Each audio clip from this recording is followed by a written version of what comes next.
Hello everyone, this is Direwolf20 and welcome to episode 107 of Direwolf20's Let's Play series. You can see I made a little bit of a change to my tree farm over here. I set it up so that the only area that can be populated with trees is this row over here and this one. I might add one more if I need to, but this farm is actually like way too big for what it's doing. So I didn't like all the noise that it was causing, and I tried putting a sound muffler here and it just didn't help at all. So I don't know if the sound muffler only works with like certain types of sounds or what, but for whatever reason, sound muffler no good. So decided to just cut back on the amount of trees that were getting planted. Also, I think it'll just help in general, having a little less craziness going on over there. And as needed, I might throw down some kind of other harvesting down here. Maybe I'll use that to get wool. Maybe I'll set up a sheep farm. I haven't really decided yet. But today's episode, of course, we're going to continue working on our nuclear reactor. So, recapping, we've got a nice little nuclear room down here. I've got my nuclear armor set ready to go. Nice little hazmat suit so that when I am working on my nuclear reactor, I don't get massive amounts of damage. Got a nuclear reactor built inside a nice reinforced area. This reinforced stone should help protect if we have a nuclear explosion, which we should not have. Long story short, that reinforced stone should prevent something that shouldn't happen anyway, so even if it did happen, we wouldn't have a problem. And that's kind of like good, right? We don't want to be a little too risky. We've got a nice setup here so that we can process all the stuff and we know how to auto-craft everything. What I might wind up doing for just a bit of time is crafting up a bunch of enriched uranium. So I know that we're going to want some of that stuff. So let's actually start the request here. If I just say, like, make me 10 of these, it should kick off and start running. And what we should find here is the process gets started.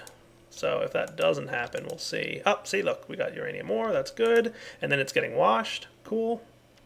And then it's getting thermally centrifuged. Also good.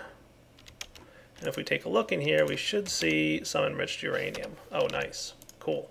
Yeah, so we're definitely getting some good amounts of that. Nice and easy, right? So I'm going to ask for like a stack of it and just let the AE system do its thing, let's say. Now, there are several types of fuel that we can use, but we'll get into all the complicated stuff this episode. So this episode, we're going to focus on all the components that go into a nuclear reactor. And if we take a look in NEI, we'll actually see there's quite a few of them. Let's see if I can find all the nuclear reactor components. So we've got these stuff, condensators and neutron reflectors and heat vents and all this kind of crazy stuff. I don't know exactly all the details of all of them. Reactor plating is cool. Coolant cells are nice to have on hand. You've got, of course, your uranium fuel rods themselves, and I think that's like most of what we're looking at for a nuclear reactor. So we're going to talk about heat vents and heat components and all this other craziness and what even heat is. Probably the best way to start is to get ourselves a magnifying or a thermometer. So let's see. To get a digital thermometer, we just make something along this line. Cool. And that's from Nuclear Control. Regular old Thermcraft, or a regular old IC2 does not come with a thermometer built in. However, there is an interface on the reactor now that shows you the temperature of a reactor. That's not what I wanted to drop. That's what I wanted to drop. I'll show you what I mean by heat in just a moment. Let me just get my bag back. So if we went downstairs to our nuclear reactor, since we haven't turned it on or done anything with it yet, we will happily discover that it's currently sitting at a hull heat of 0. And what this means is that there is no heat built into the reactor. It will probably explode right around 10,000 heat, I want to say. So if you get too hot in your nuclear reactor, that's when things explode. So how do we generate heat? It's the same way we generate energy, by having uranium inside our reactor. So let's get some of the components that we're going to need. I'll give you guys the basic tour of how these components will work, and then we'll see how to kind of make things behave better. All right, so I'll be back in a minute. Let me start teaching the AE system how to make some of the things that we're going to want to make. I'm going to do that teaching AE how to craft thing off camera, and then when I come back, we'll be able to just request whatever we want. All right, see you in a few.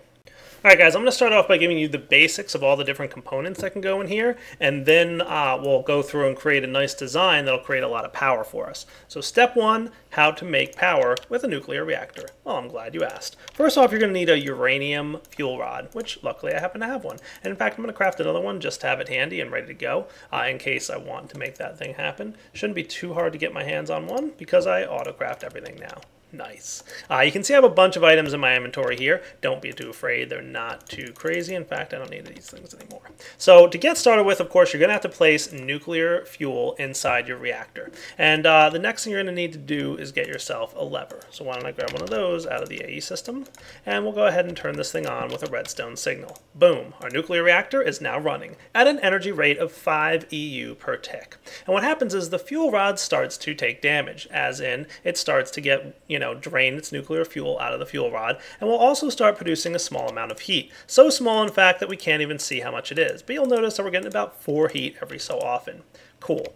So that's step one. That's how you generate power. Now what you can do is place another fuel rod in here, and you'll notice that now we have up to 10 EU. And now we're going to start producing probably about 8 heat per tick, right? So you can see it's about every second it bumps up, okay? So reactor tick is every second instead of 20 seconds for normal. And you can see we're starting to get a little bit of heat buildup here.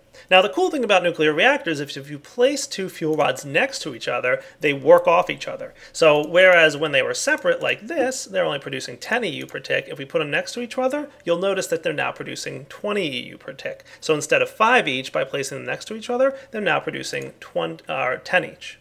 Pretty cool. But keep in mind, of course, that we're now also producing way more heat. Okay. Now, like I said, when your heat level gets too high, you're probably going to have some problems, as in explosions, and that's not a good thing. So how do we handle explosions? Well, there's a couple ways we can handle the heat that's coming out of these nuclear fuel rods. So, of course, the more fuel rods we place next to each other, the more heat we're producing, but also the more heat we now have to handle and dissipate before we can have any kind of explosion. So if we want to be safe, we're going to need a way to dissipate that heat. And for that, we've got heat vents and heat exchangers. Okay, so there's a bunch of different ones. I have just a couple of them right here, but you'll notice that there's a large number of them. You've got the advanced heat vent, the component heat vent, the overclocked heat vent, the reactor heat vent, and the regular old heat vent.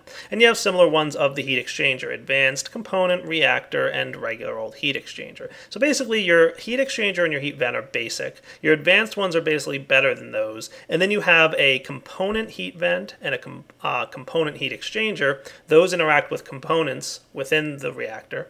And then you've got your reactor heat exchanger and your reactor heat vent. Those interact with the reactor itself. So the reactor has a heat level, but also the items inside the reactor can have a heat level. Let's throw some 10K coolant cells in here, okay, and flip this guy on. What we should notice now is that the coolant cell is going to start taking some heat, and it's absorbing it from the adjacent thing there. So if we take a look, now we're getting less heat buildup per tick. And if we throw another heat exchanger in there, you'll note that now it should be pretty much stable.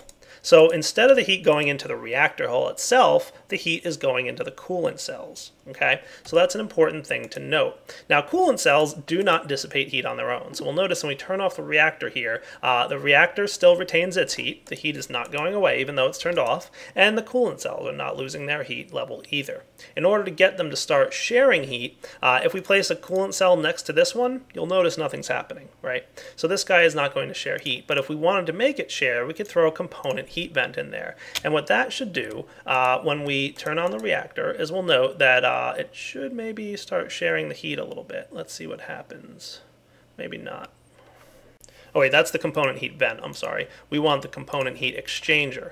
And what that should do is it should now, even when it's turned off, that's what I thought when it was turned off, what the component heat exchanger does is he'll help to balance the heat between two components. So we can see here that the 10K coolant cells now are the same here. This guy is a little bit different. If we moved him and him over here, it would balance the heat out until they were about the same. And we can see now they both have 190. So heat exchangers, component heat exchangers, exchange the heat between the different components in the reactor. But they're not going to exchange the heat in the hull. You'll notice that the hull still has the same level of heat that it did before. But if you got a regular heat exchanger, or you got one of the hull heat exchangers, that would exchange, let's see, heat exchanger. Let me get a regular old heat exchanger just to demonstrate that. Shouldn't be too hard. Autocraft that real quick. That will spread the heat between the reactor and the coolant cells. So you can see the coolant cells are now taking damage, so they're gaining more heat, and the reactor is probably losing heat. Cool. So you can see that's going down. So that's how those guys work, okay? Now, if you want to remove heat from the system, you're going to need a heat vent. For that, we can throw in a component heat vent. And what this will do is it'll drain heat from the component and just dump it out and get rid of it. So if we place the heat exchanger here, you'll notice here that these guys are going to pretty much try and balance out themselves a little bit. The heat exchanger here, the component heat vent. So everything is kind of draining and going out into the atmosphere. If we threw the component heat exchanger in here to prevent the hull from interacting with this design, you'll notice the heat's getting drained out of the coolant cells. It's basically being dumped into the component heat vent, and the component heat vent is dumping it out into the air so that we lose the heat. So component heat vents get rid of heat exchangers exchange heat around, and then coolant cells can store heat. Now, we're probably not even going to use coolant cells, to be honest with you. One of the big ones you're going to want to look at is the overclocked heat vent. This guy's really nice because he can both drain heat out of the reactor and from adjacent guys, I think. Maybe not adjacent guys. But we can make this happen. And what should basically happen here is this guy will be able to drain heat faster than it can release it, though. So as a result, it starts to take damage until everything else is cool. And once everything's cool, this guy himself will go ahead and drain his own heat. And so you can see here that the heat now on the hull is 0. So the downside to overclocked heat vents is if you don't balance your reactor properly, you're going to wind up having too much heat, they'll get overwhelmed, and then the overclocked heat vent itself will get destroyed. But basically what we're going to do here is build a design. Now, coming up with your own design, probably a lot of fun. Also probably not something I'm very good at. There's a lot of math involved here. I'm kind of oversimplifying it for you guys a little bit, but I'm giving you a basic overview of what these different things can do. But long story short, yeah, this is going to be a lot of work, and it's probably going to be a lot of math if you want to come up with good reactor designs. If you head over to the Industrial Craft forums, you can find a section called Nuclear Engineering, and there's a post with a nifty little tool you can download that will show you, allow you to plug stuff in randomly and see what the numbers will come out with. And it'll also have a bunch of designs that other people who are way smarter than me came up with and have really cool stuff. So that's what I'm doing. So I'm just grabbing one off the Industrial Craft forums, and I'm going to fill it out the way they say to fill it out. And what we'll wind up with is a very efficient way to generate a medium amount of power. Like, we can generate a lot more power than we're going to, but I'll tell you why in just a bit, why I'm generating the smaller amount of power, but the high level of efficiency. So now that all the heat is getting dissipated here, I'm going to let this thing continue to do its heat vent thing. We'll come back in just a few minutes, and I want to get all the components that I'm going to need in order for this to work. Alright guys, here's what I'm thinking. I've got an MFSU here. Yeah, it costs about 10 diamonds to make, but I'm not worried about diamonds. I've got 205 of them after making an MFSU. And I've cleared out a space downstairs here. You can kind of see I've already mapped out where I want it to be, which is right underneath my nuclear reactor chamber. And I'll go into the design here in a minute, but I've got my MFSU here now. The reactor should immediately dump its power into the MFSU, which should be cool. And we can start messing around with getting this reactor running. The only thing I'm going to need now is to go ahead and close this up. I'm going to swap into this armor. And I'm going to check my AE system. I did request the crafting of some uranium cells. Now, what I didn't go into yet are dual and quad uranium cells. Now, what's cool about these is you can have, remember I said 2 fuel rods next to each other gives you twice as much power from each fuel rod. Well, the same can be said for the dual fuel rod. It's basically going to give you a bunch of power all in one slot. And the same for the quad fuel rod. So it's like having 4 fuel rods next to each other in the same inventory slot. So it's a ton of power, but it's also a ton of heat. So as a result, I'm going to go ahead and set up this nuclear reactor. You can see I tested it just briefly to see if it was going to be safe, and it looked all right. So we're going to go ahead and put the actual fuel rod in now. I had my single fuel rods in there just to make sure everything was spreading power correctly in heat. So this is a design, like I said, that came out of the forums over at Industrial Craft forums. This is going to be like a middle tier kind of power. It's not a huge amount of power, but it is really, really efficient. Efficiency comes into play when you look at having dual and quad fuel rods. Remember, they produce way more power. Well, believe it or not, for all that power, or the extra power it's producing, it is creating more heat, but it's not using more durability out of the fuel rods. The fuel rods have the same durability. So basically, when you use dual and quad fuel rods, and especially when you place them next to each other, you're going to wind up having a ton more power overall getting created per uranium. Now, yes, we have a ton of uranium, but trust me when I tell you that there's a good reason I'm keeping this power level a little bit lower than it could be. So let's go ahead and turn this reactor on. Boom. And this guy's going to start running, and it's creating 280 EU per tick. And we'll also notice that it's not really using anything by way of heat. I believe my thing over here is drained, so let's go charge him back up. I've been having a little bit of IC2 power problems. Let's hope this guy's... Alright, he's starting to build up power again.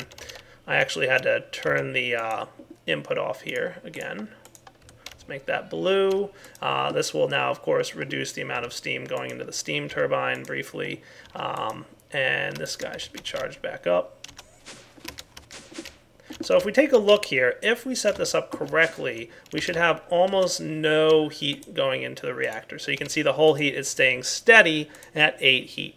Nice. Now the moment we turn this guy off, he'll drop down probably to 0 heat, and all the reactor components inside will cool themselves off, so that's not a problem. Very cool. So this is a nice balanced system. It's not going to explode. You're going to have 280 EU per tick being generated. It's going to be extremely efficient per uranium piece for the amount of power it generates. According to the reactor planner that's online, this will overall create 56 million EU over its entire lifetime. So that's a lot of EU. So I mean, we're pretty good here.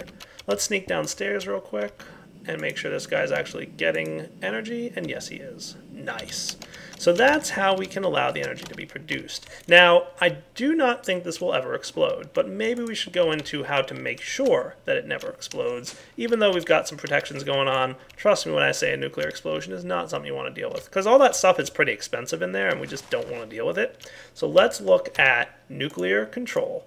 Nuclear control is an add-on mod to Industrial Craft, and this is the guy that's going to allow us to monitor the heat of it automatically and automatically shut off the reactor. So we're going to have a little bit of fun with this. Let's play around.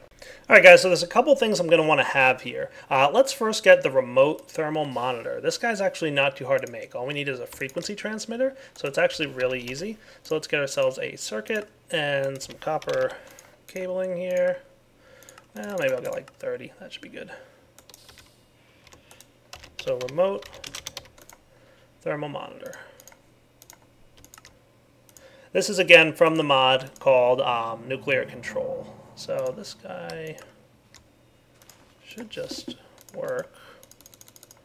Maybe the recipe's broken, or am I doing it wrong?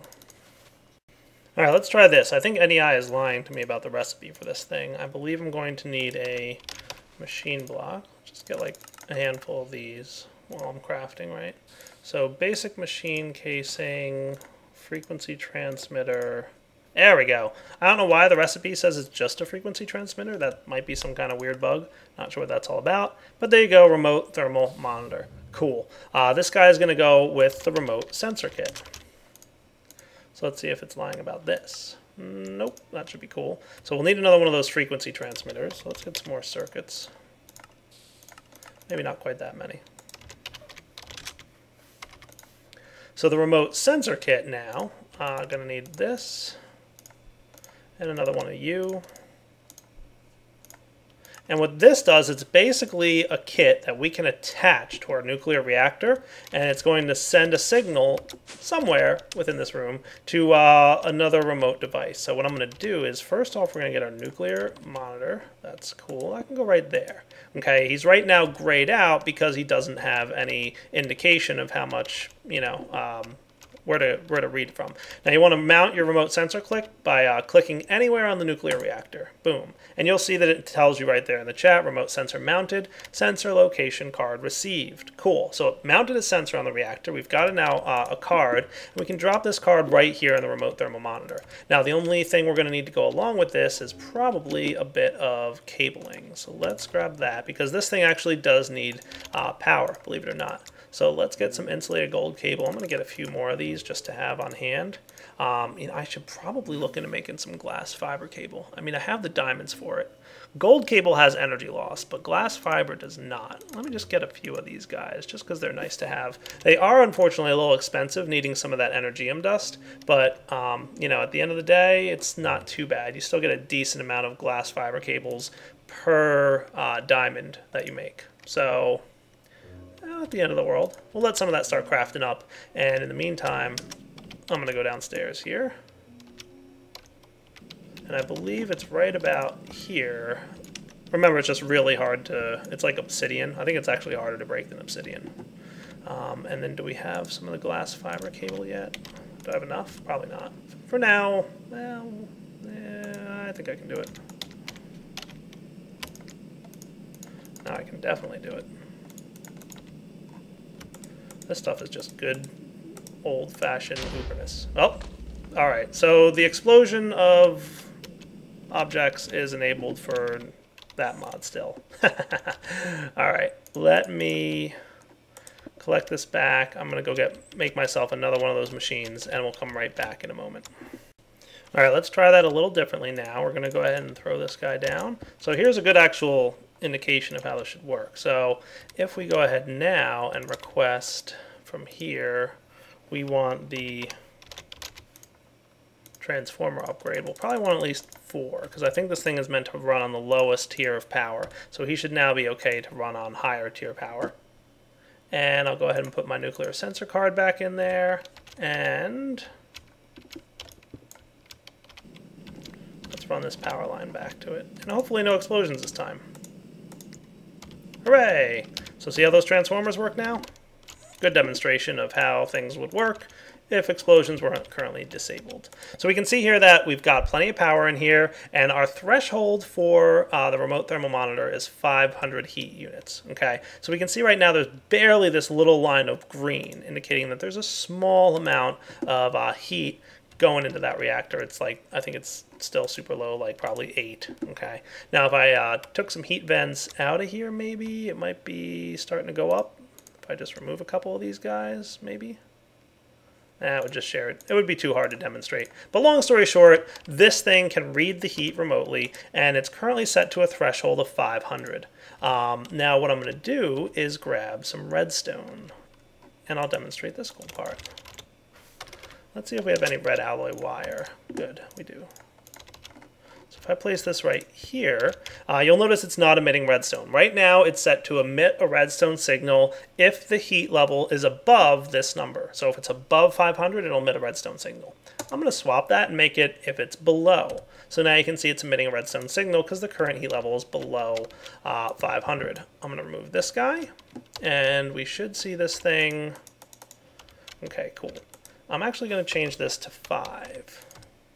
So you can see here now it's too hot. It started to cool off. It's dropping below 5. That's cool. So now it's at 0.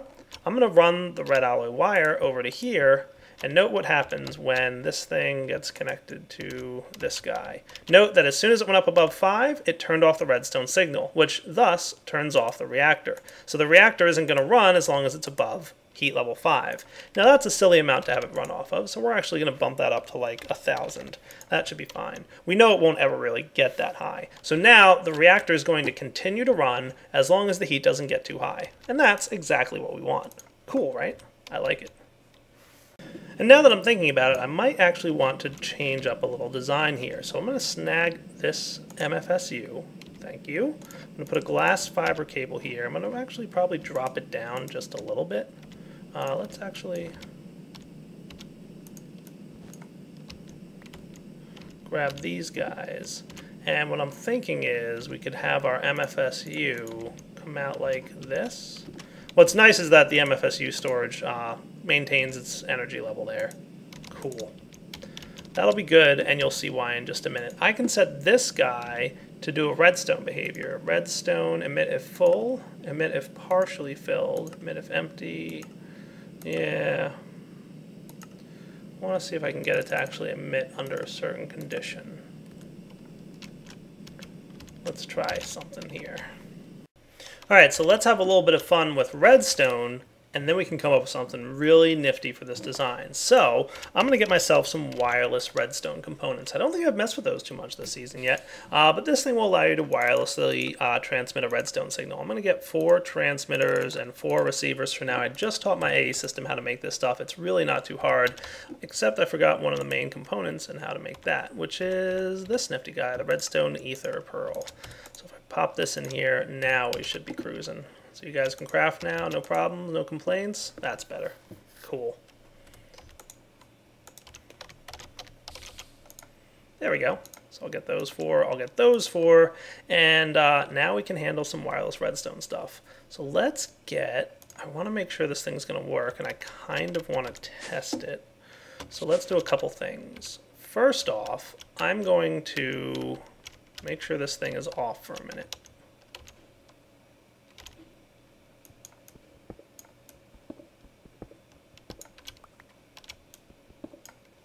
There we go, and you're also coming with me. Thank you guys.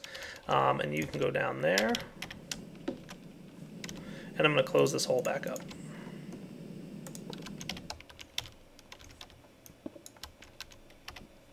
So over here, I'm going to set up this wireless thing. Where is all your power gone? You could have been dumping it all into that thing. Where'd all the power go in this thing? He shouldn't drain that much EU. It's a little weird. I'll have to figure out what's up with that in a bit. Emit if full. For now, I'm going to do emit if partially filled. So I want to test to make sure that the wireless transmitter is going to work. And you can rotate this, I think, by shift right clicking on it. I'm going to set this frequency to 1. Now what's cool with wireless redstone is you can set a value of the frequency. We'll do MFSU full. That's going to be frequency 1. Okay? So are you receiving a redstone signal right now? He doesn't appear to be, even though he should be, because it should be emitting if partially full. So let's get some redstone, red alloy wire here. You're not emitting either, huh?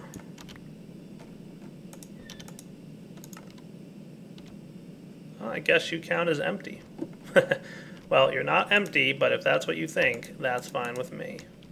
Cool. Alright, so we'll set this guy to frequency 1. Alright, so that's step 1. Step 2 is I'm going to hook up this thing again, and this is going to sit right over here. And you can be on this setting, you can be back to this thing, and I'm going to set your transformer upgrades back in here. I'll even set this guy back up to 1,000. Cool. We just need power flowing into him. And I have to figure out why it was draining so much power out of the MFSU. If that's the case, then it must be a bug. I'm going to have to come up with a different solution here. Sure, why not? We have diamonds to spare, right?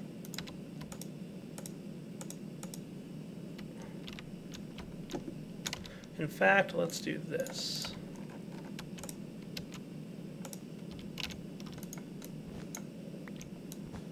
There we go.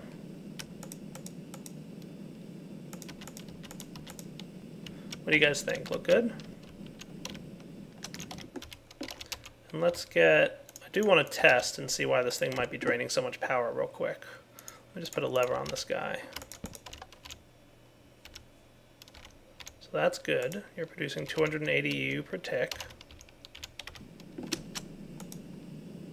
Wow, yeah, it's killing the EU. That's not good. He should not be doing that. Let me test a little bit. I'll be right back. So as a workaround, guys, I just created and charged partially a Lapitron crystal here.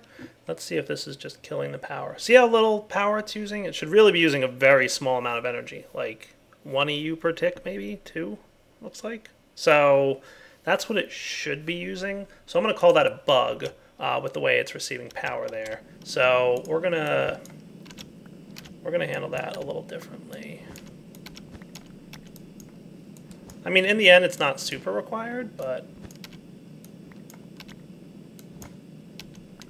Alright, we'll probably want a little of these coming off of here for something. But for now, you're not draining anymore, right? Good. I was going to say, I hope it's not those fiber cables that are the problem, but I don't think they are. Alright, so you're good. So what I want to have now is another wireless transmitter.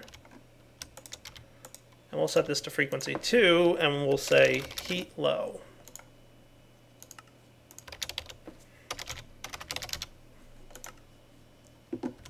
Cool. And we'll just make sure that this guy's toggled this way, and you're not. Okay, not a problem. Just might need some red alloy wire. Sometimes you need some, oh, we don't want that to be the case.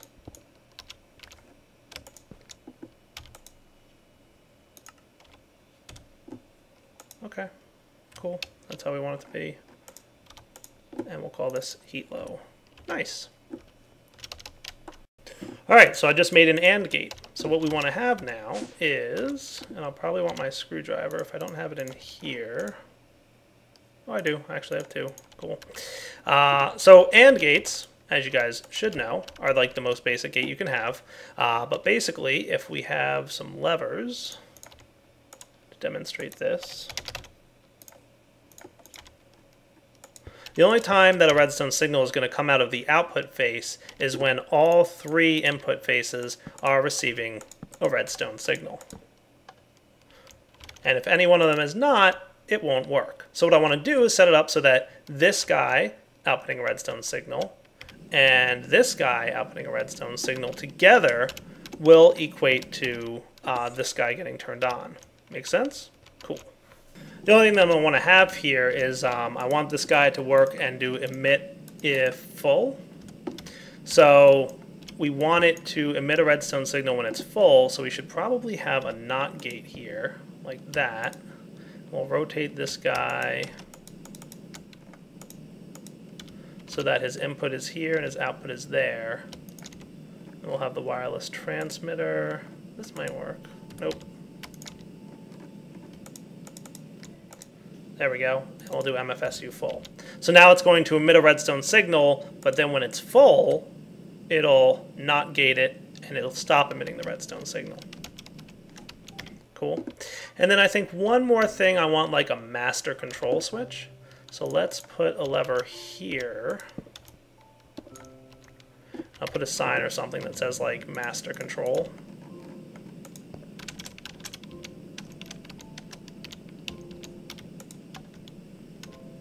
And what we'll do is we'll have the AND gate out here on the back wall. I mean, you can really put it wherever you want, right? But what we'll do is the in.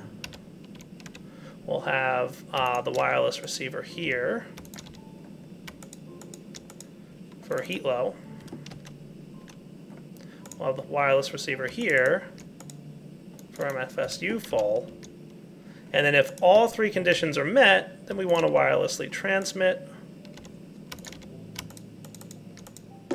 frequency 3, reactor on. Cool. And then we can have a receiver back inside here. Let's get rid of this.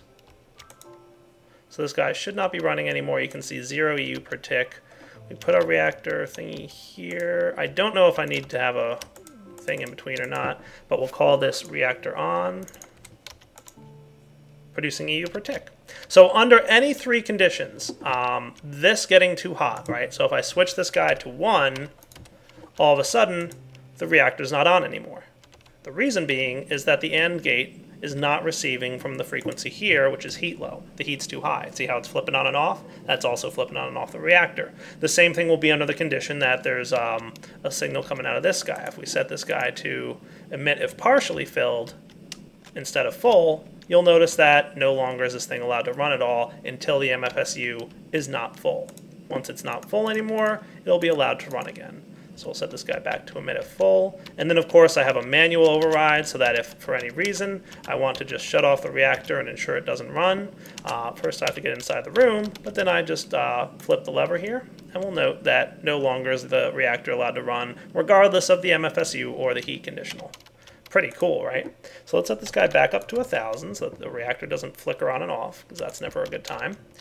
This guy is not running right now because the lever's off. Turn the lever on, and the reactor's allowed to run. How cool is that, huh? And then we can close the door. If I wanted to, I could probably link up this lever state with the door so that I have to turn off the reactor in order to get into the room.